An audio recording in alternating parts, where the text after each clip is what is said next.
Merci Madame la Présidente. Merci Monsieur Broman d'être venu vous exprimer devant notre commission.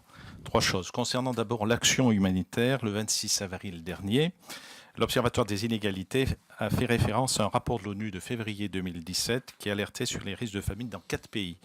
Nigeria, Somalie, Soudan du Sud et Yémen, avec plus de 20 millions de personnes potentiellement exposées. Ces risques n'ont pas été fort heureusement avérés. Vous avez dénoncé la tentation alarmiste des organisations internationales qui ne permet plus d'établir des priorités et affecte l'action humanitaire. Vous expliquez en fait que la misère, et c'est une espèce d'homogénéité dans l'ensemble de ces pays. L'indicateur IPC, le cadre intégré de classification de la sécurité alimentaire, n'est-elle plus fiable pour conduire l'action humanitaire dans ce contexte? Concernant le droit humanitaire, sur lequel vous avez beaucoup insisté, le droit humanitaire international, vous avez porté une réflexion sur la guerre, les conditions et les raisons d'intervention. Vous vous êtes farouchement opposé à l'intervention française en Libye, et vous venez de l'indiquer. Pensez-vous que dans notre pays, la décision d'intervention ne doit pas être précédée par une consultation du Parlement, voire des ONG comme Médecins sans frontières?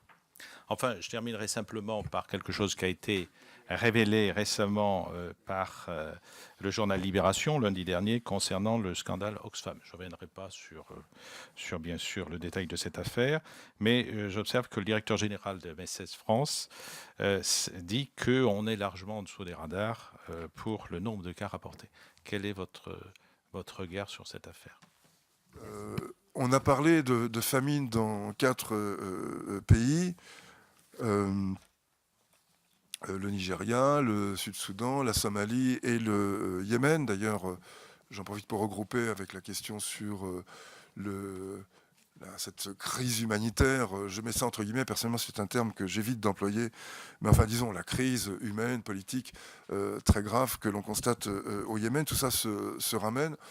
Ce que l'ONU, effectivement, tous les 2-3 ans, revient avec, pour la Corne de l'Afrique, une espèce d'emballage de briques et de brocs, rassemblant des situations extrêmement différentes pour appeler à la famine. Avec quelques ONG qui semblent d'ailleurs assez enclines à emboîter le pas. Oxfam, en particulier, qui, tous les 2-3 ans, revient avec ses alertes à la famine.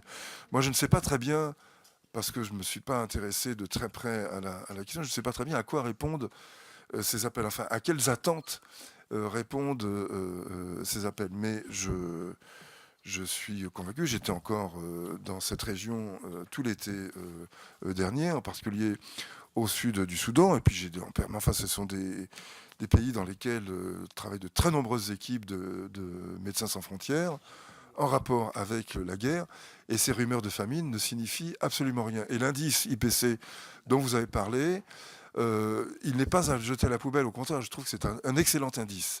Il se base sur la malnutrition, les capacités économiques,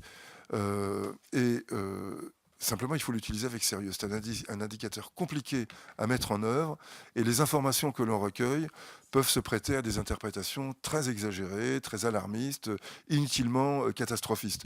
Les vraies crises existent en nombre suffisant et en gravité suffisante pour qu'on évite d'amalgamer des crises qui n'ont rien à voir. La dernière, par exemple, intégrait Djibouti, l'Ouganda, la Somalie, le Yémen, enfin des pays dans des situations sociales, économiques et politiques radicalement différentes, et certains dans lesquels il n'y avait absolument aucune famine. Par exemple, au Yémen aujourd'hui, je suis désolé, mais il n'y a pas de famine. Enfin, je suis content pour les Yéménites, il n'y a pas de famine au Yémen.